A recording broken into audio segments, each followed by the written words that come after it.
I'll just give a quick description of Souli for the rest of Crux. So basically, Souli is a neuroengineer and entrepreneur from Morocco, and he has a deep passion for neurotechnology. So he has both a bachelor's and master's in bioengineering from UCLA, and he was actively involved at UCLA Crux. He was leading the club as president his senior year, and additionally, he's also the founder of Neuron. Neuron is a cutting-edge neurotechnology startup, and it offers neuroscience services for researchers, businesses, and students. Additionally, Neuron quantifies cognitive states and mental wellness, and this includes stress, fatigue, and its focus on EEG data. In addition to that, Souli also has extensive experience in deep learning and machine learning, and he has used this to push the boundaries of neurotech innovation and become a key player in the neurotech industry. Yeah. So Yeah, Thank good. you guys for having me. All right.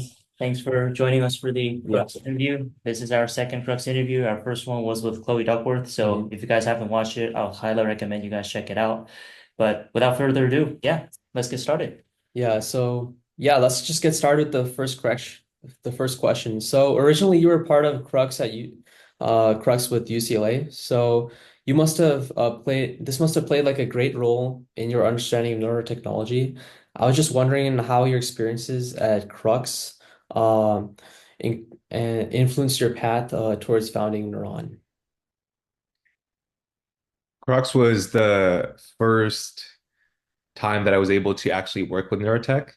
I joined Crux my sophomore year at UCLA, and that was the first time that I was able to learn about it through the Crux workshops. I was able to get more familiar with my Python coding, and then for the first time learn about signal processing, which as a sophomore I hadn't learned at all throughout my classes yet. And more specifically, all those signal processing skills related to analyzing brain data. So the first time that I ever learned about that was through Crux. And then the first time that I was able to apply those skills was also through Crux. Okay. My sophomore year, I worked on a team as a team lead. Hmm. Can you guys still hear me? Yeah. Yeah. So the fall quarter of my sophomore year was the workshop series, and then winter and spring, I was leading a team that was trying to build a lie detector based on brainwaves. That was my first ever project working on it. It was still COVID, so it was all done remotely. Even the team members were all remote, so it was a little bit tough. And that was my first time ever dealing with it. So it was a first good experience in terms of being able to collect data myself, getting experience with the whole pipeline of setting up an experiment, designing the protocol, actually collecting data and analyzing it. Was nowhere near the proficient skills that I needed to get the project complete. So we weren't really able to be successful in bringing that project to fruition. But that was still a very good first experience. And then my junior year, I was the BCI teams coordinator for Crux. So overseeing all of the BCI Crux teams, advising them, seeing if their project ideas were even feasible, and then advising them on the technical side. And then my senior year, I was president of Crux. So growing throughout the organization was definitely key for me to even find out that I wanted to start a startup because I went within Crux from the technical standpoint, team lead, to the more managerial side, but still all within neurotech. And that's how I found out my senior year when we worked on the California Neurotech Conference that leading a group of people within this space is truly what I wanted to do. So that was a key moment that made me convinced that I wanted to launch a startup in the space. Awesome. That's Well, great. yeah, good to hear that, Crux has grown you so much and now you've decided to found your own company for Yeah. yourself, which is very amazing, honestly.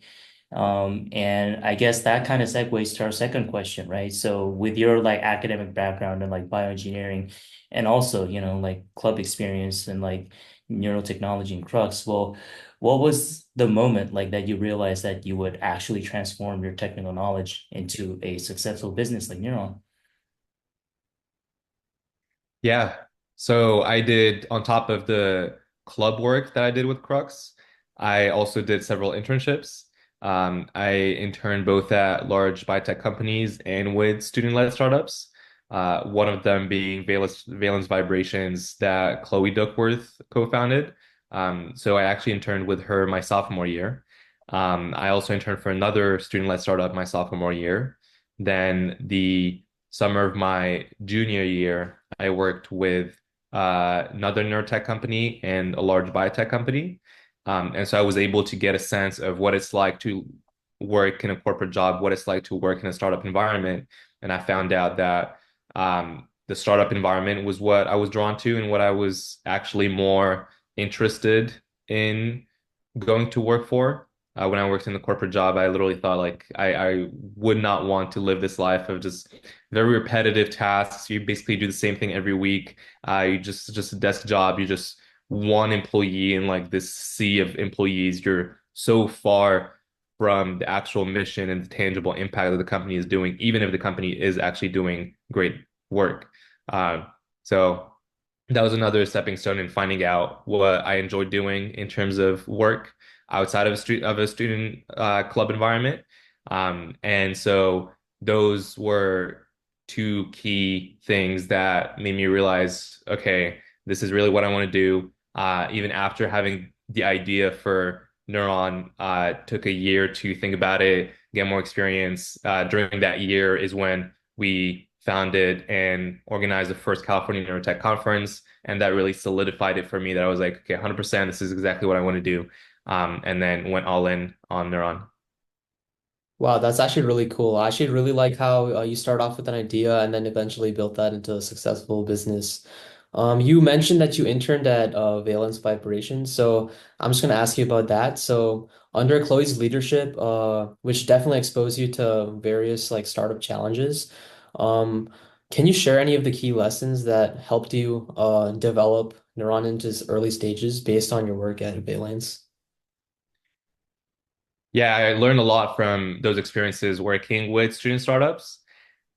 So at the same time, I was working for two different startups that were at the time taking different approaches. One of them was a very large co-founding team. It was basically a group of friends that all decided to found a startup. And it was COVID. So for that semester, they actually took the whole semester off. And so the time that I was working with them, it was very high quality work. Everybody was really engaged. Everybody was doing their work. And at the time, I felt, okay, this is most likely like out of the two startups, the one that I imagine is gonna stay alive. With Valence at the time, they were the two co-founders were still in school. And it wasn't as structured as the other one, simply because the co-founders had to basically prioritize their schoolwork while working with their startup and this group of interns. So what I realized then is you definitely cannot found a successful startup while being a full-time student. You got to pick one or the other. And what ended up happening is the startup with the large co-founding team, um, at the end of my internship, when the next semester rolled came through, so they went back to school, and that startup died because those co-founders had to prioritize school. That is always a priority. And so they were able to dedicate a good chunk of time when they took that semester off to the startup. But then after that, they went back to school. They couldn't keep working on the startup and making it successful because most startups fail even when the founders are working full time on them. So I'll let you imagine what it's like to be a full-time student and trying to build a successful startup on the side. And then Valence is the startup that is still going strong and successful today. Because what their strategy was okay, let's rush through school and try to graduate early, getting our degree, and then very quickly go full time and dedicate 100% of our resources to the startup. And that I think is a key thing that allowed them to be successful and for that startup to go strong. So that was a key learning. And so what I did was I working on my startup after I graduated from my bachelor's. I still went ahead and did my master's, but I finished my master's with my thesis in 1 year instead of two. And I was able during that year that I was still a student at UCLA to take all advantage of all the entrepreneurship resources that we have access to. We have so many resources that are made available to us, whether it's pitch competitions, workshops, entrepreneurship classes. And so I took that year to start launching the startup by taking advantage of all of those, participating in competitions, being very involved with even the MBA student community that before then I was never in touch with. So that's basically how I took that learning and how it helped me launch Neuron. Yeah, that's honestly like very, very fruitful advice, I guess, not only for us, but also for all students who are willing to, start a company, I guess.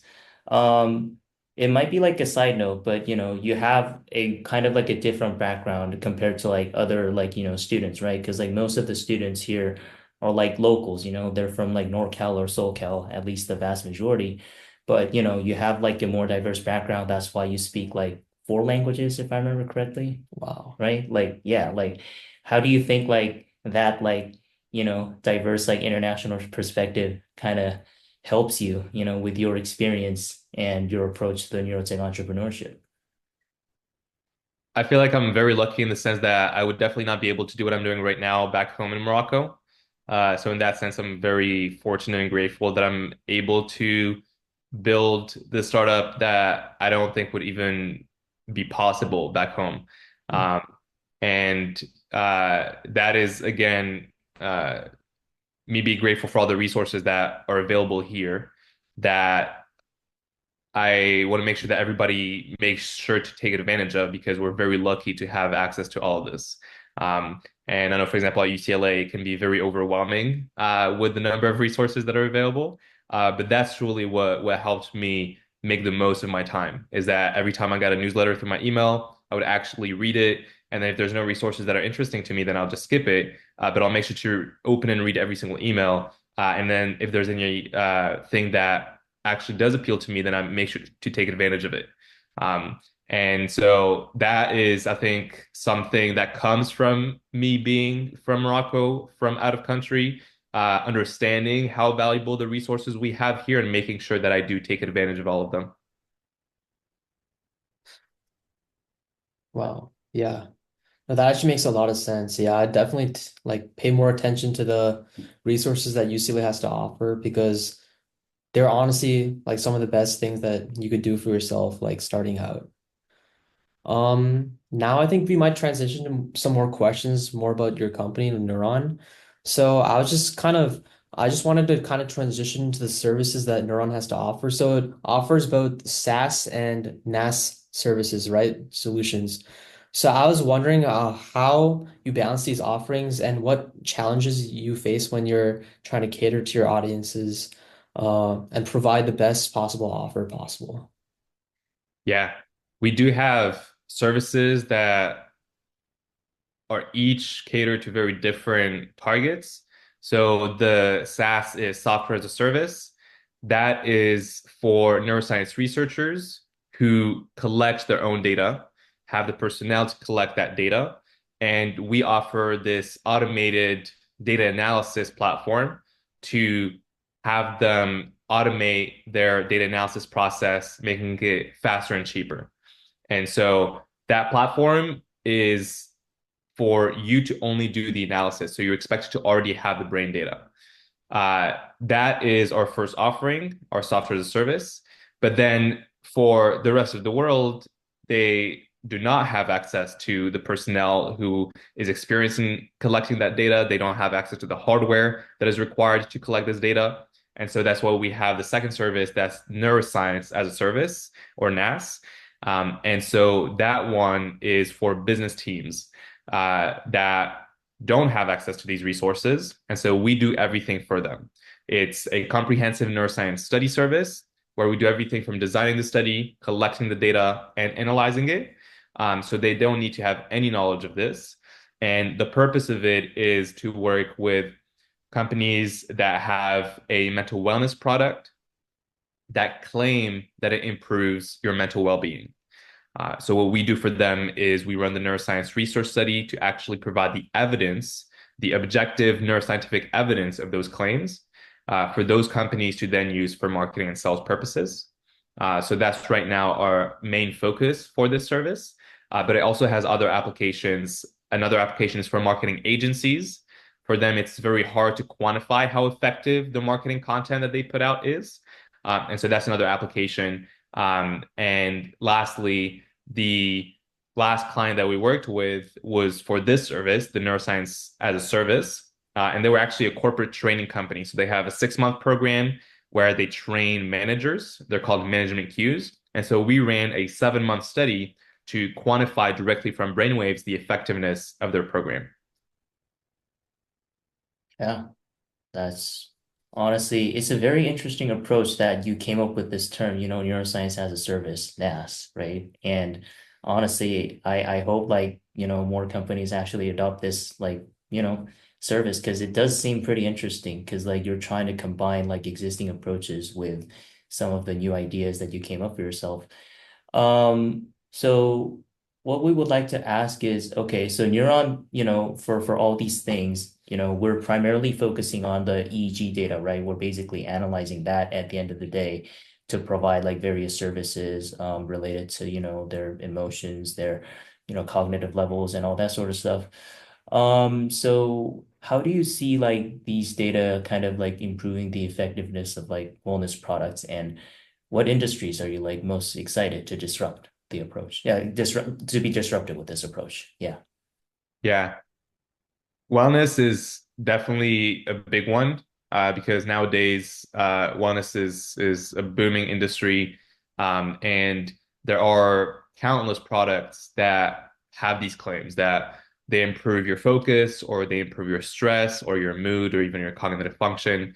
But these products are not regulated by the FDA. The FDA, the Food and Drug Administration, only regulates products that claim to cure, treat, or these products don't claim they're effective. Um, when it supplements, these are examples of these products. And so they can go their whole life cycle with never proving that what they claim is actually true. And so our goal is to bring that scientific validity to the space, to increase customer knowledge, awareness, and then ultimately for the companies, that's actually how they can stand out. Because right now, this is not the norm in the industry. And so this is how these companies using our service can, one, prove their effectiveness, make sure that clients can trust them. They have the scientific objective data directly from the brain and the neuroscience. And so it's a way for them to stand out from the competition. So that's the main industry that I think we can disrupt with this. But then, as I mentioned, there's those other applications. Marketing is also in a similar space where companies have a very tough time quantifying how effective the marketing content they put out is. They have tools that look at how many clicks they got on an ad, for example, but then you don't know if why they clicked on it. So through the brain, you can actually see the effect that it had on their subconscious, the effect that it had on their brain awareness, and quantify their marketing content in this novel brain quantitative way that again can help a marketing agency stand out from the crowd. Wow. Yeah, that's actually really cool how you guys are able to like quantify all of this data and like actually work with other companies in order to make them better and stand out. From here, I think another topic that I wanted to talk about was more about like the ethics of EEG data and privacy issues. So I was just wondering, as Neuron gathers and analyzes sensitive EEG data, privacy concerns are definitely a topic of concern. So what steps does Neuron take in order to ensure that the ethics are being handled? And how do you see privacy concerns evolving within the field of neuroscience or and neurotechnology?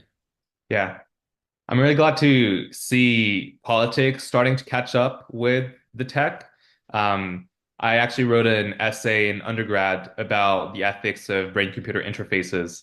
And at the time, Chile was the only country that had a law about neuro rights and privacy of brain data. And now I'm very happy that I believe Colorado and very recently California have added brain data as a part of the personal identification data that companies need to keep private and have data privacy around. So I'm glad to see that the politics is finally catching up.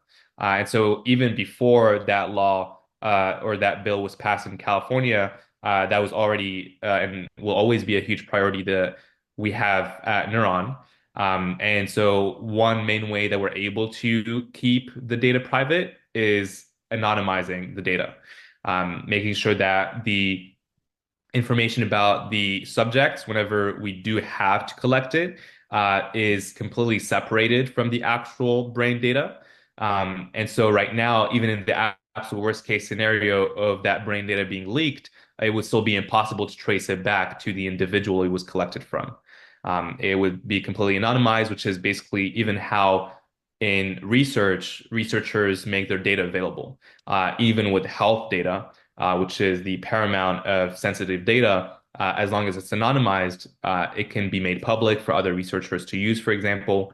And so that's the main way that we use to make sure that everything that we collect is very highly sensitive. And so therefore, we make sure that our privacy policies are very high and paramount.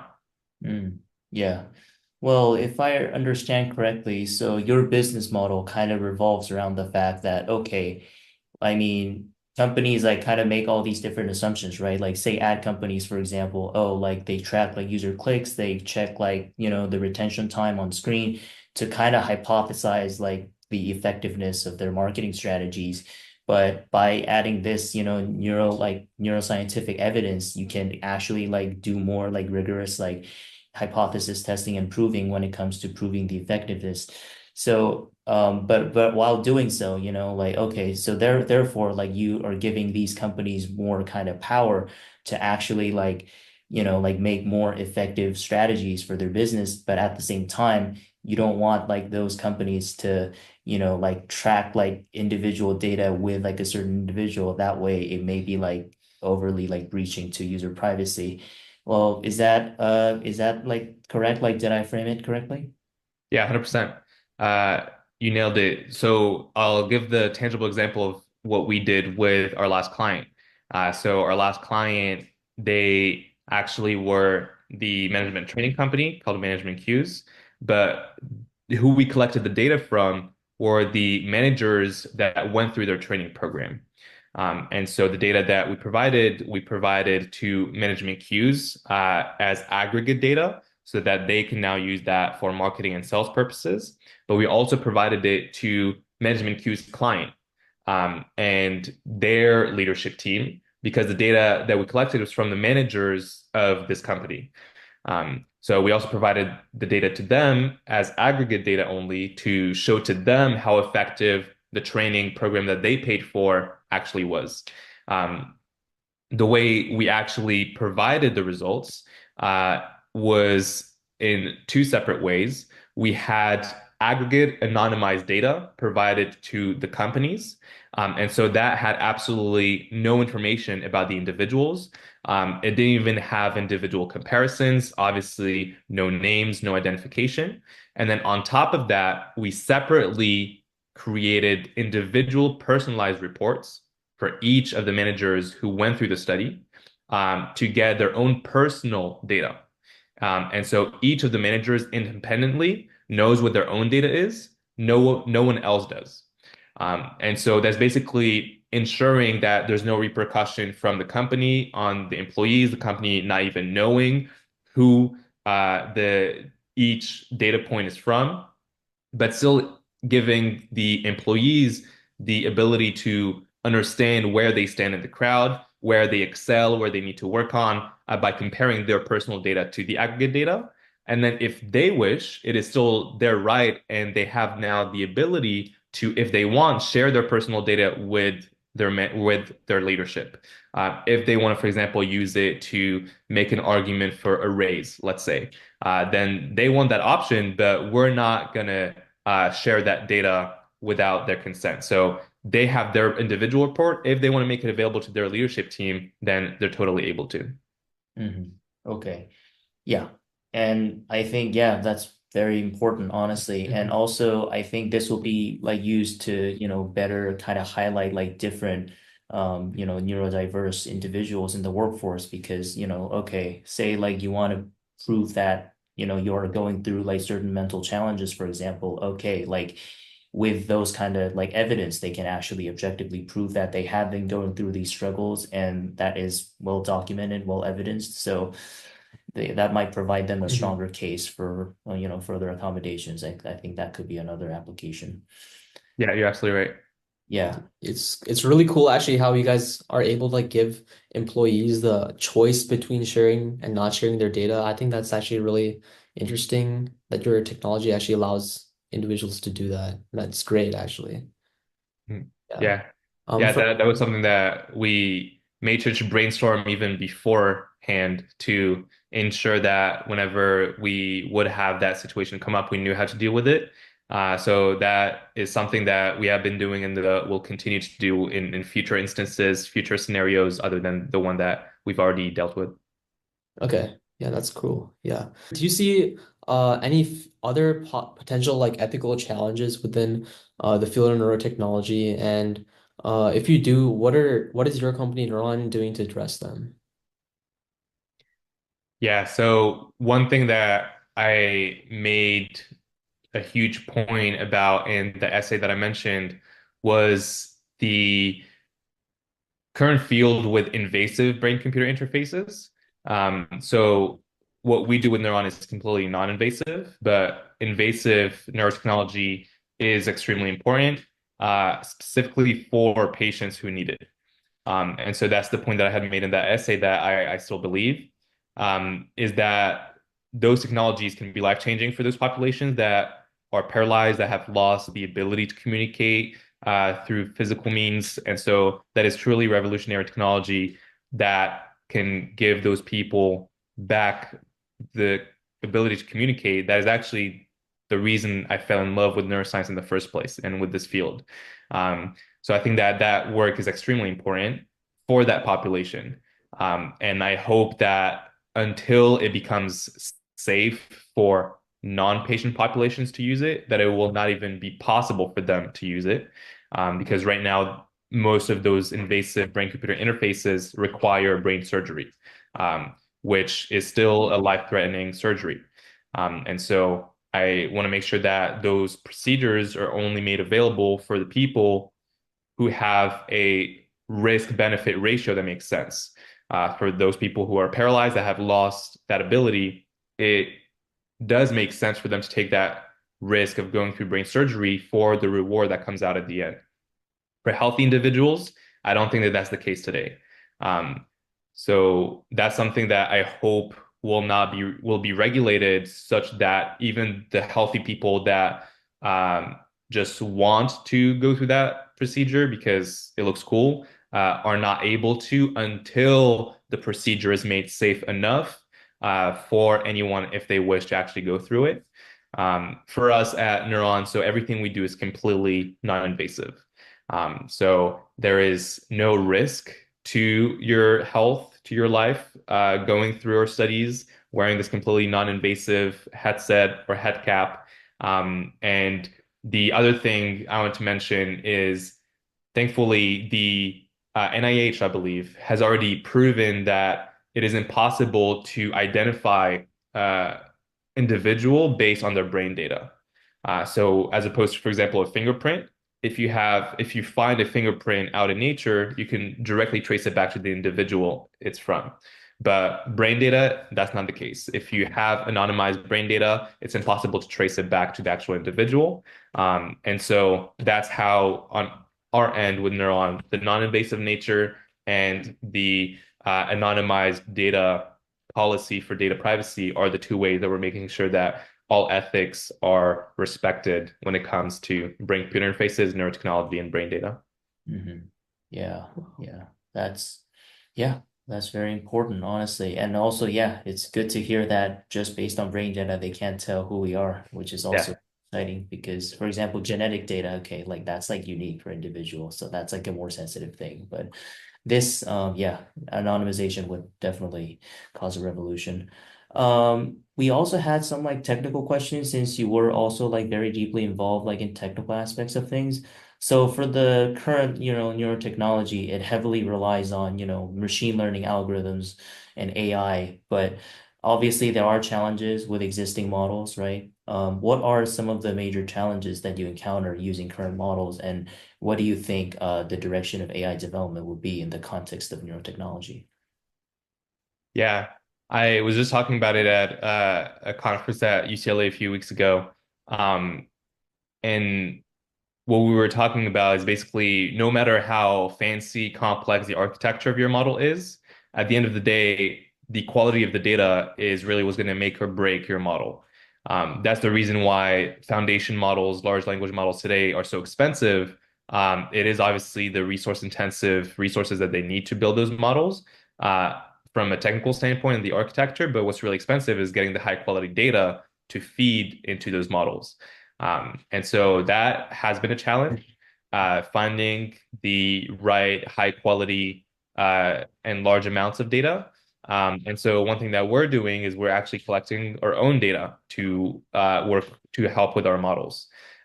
So in that last study that we conducted, we also had the subjects perform tasks that induced cognitive states, that induced the mental wellness states that our algorithm quantifies, so that we can collect our own data so that we make sure that it's high quality, we make sure that it's collected the right way.